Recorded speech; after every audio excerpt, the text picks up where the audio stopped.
Dick Rauscher here. Today we're going to be talking about Stony Hill Nugget number 279. This article basically is focused on the dangers of rigid ideological beliefs in Washington. There's a lot of material in this article, so I really encourage you to read it to kind of get a sense of how I reach each of these conclusions. But I'll give you as good an overview here as I can on a short video. Okay, basically what we're going to be talking about is the need, what I consider a critical need, an urgent need for growth in human consciousness. And I'll explain why I feel that that's kind of an urgent problem that we really need to address. Okay, so fundamentally that's what we're going to be talking about in this article. This is the primary focus. And I'll try to give you a few examples and illustrations as to how this would work. First one, what do you do when you have a president in Washington who has a possible mental illness? A lot of people are talking about that. But more importantly, while you're trying to figure out that first question, how do you deal with the second one? What do you do if there's a crisis that needs a functioning president and Congress? Number 3 question, while you're working on the first two, how are you going to deal with all that when you have a gridlocked Congress who is totally focused on their own ideological beliefs and not willing to compromise or dialogue whatsoever? So now you're starting out with a problem in the president, a problem in the world, and a Congress that's ineffective. So the primary problem in my mind right now to deal with a lot of the angst that a lot of people are recognizing that we really are in kind of a dangerous situation right now in Washington. Things seem to be pretty chaotic right now, and it's creating a lot of anxiety. So one of the ways that I think is to deal with that anxiety is to take a look at what the basic underlying problem is, and that gives us something to work on that's really important.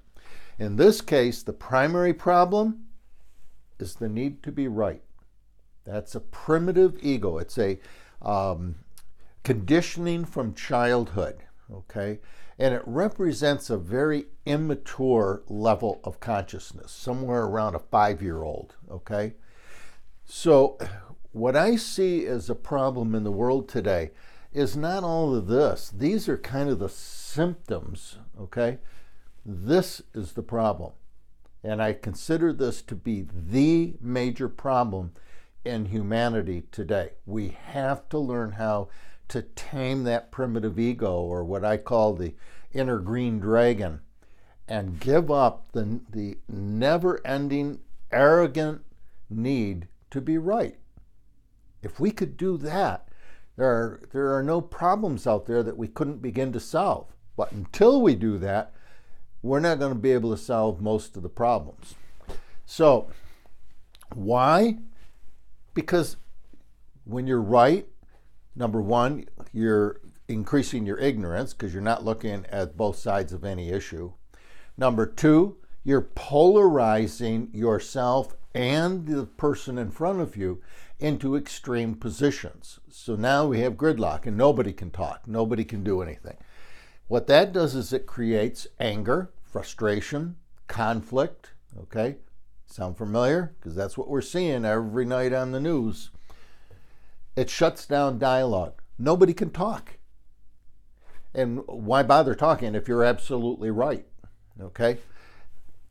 It shuts down compromise. And I think more importantly, it manifests an incredible amount of arrogance. When you have the belief that you are right, you're arrogant. Why? Because nobody is smart enough to be right or wrong 100% of the time. It's just not possible, which means there's always truth on the other side of every issue. And if you're going to find a compromise position where everybody gets a little bit of their needs met, then you're going to have to dialogue and you're going to have to compromise. All right? So this is a very important issue that I think we ought to be talking to our children, ourselves, and especially the people that we send to Washington. This is reality. No one's smart enough to be right or wrong 100% of the time. Bottom line. So, if we have black and white rigid ideologies, we are increasing our ignorance, we're increasing our arrogance, and we're manifesting a thinking process of a very immature 5-year-old. Now, if we see this kind of thinking in Washington, those folks need to be replaced. I think it's very urgent that we get them out of office. Anyone who goes to Washington to represent us needs to be a more matured adult thinker, a person more interested in dialogue and compromise, okay? And I think when we see this black and white thinking, and I'm not just picking on the GOP right now, I'm picking on anyone in Congress or Washington who's a black and white thinker. They need to be replaced. They need to be removed, okay? Why? Because they are shutting down our ability, the constitutional concept of checks and balances in government. In this particular case, there are no checks and balances on the White House, okay? We need a functioning government based on constitutional values, not on rigid ideological thinking, okay? It's that simple. It's the bottom line. So, example, let's take a look just briefly at healthcare. The healthcare bill that got passed in the House. It was very low in compassion. It did not protect all the people that needed to be protected, okay? Extremely low on empathy. You hear arrogance now, okay?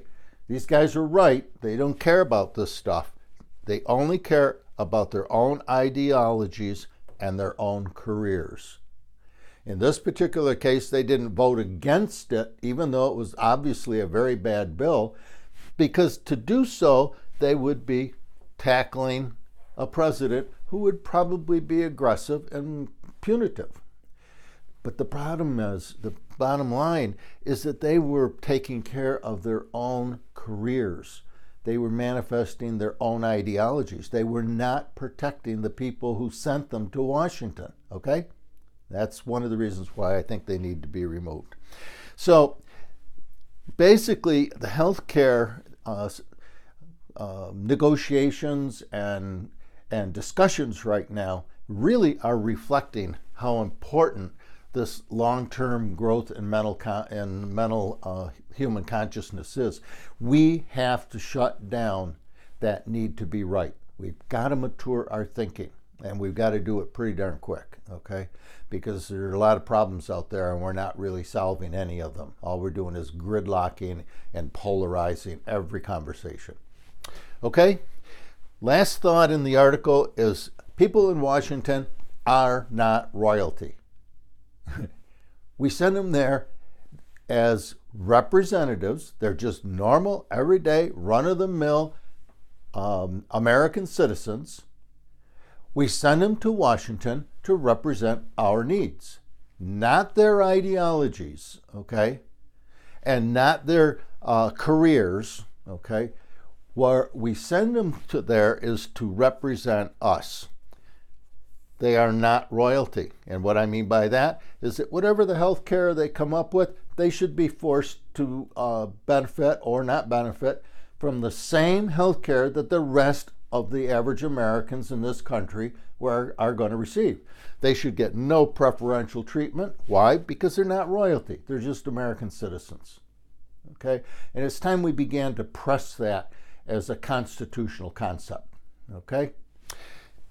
So, This article is about how do we tame the primitive ego, that inner dragon that is going to put out negative energy and arrogance because it's so powerful in its need to be right. It's so simple.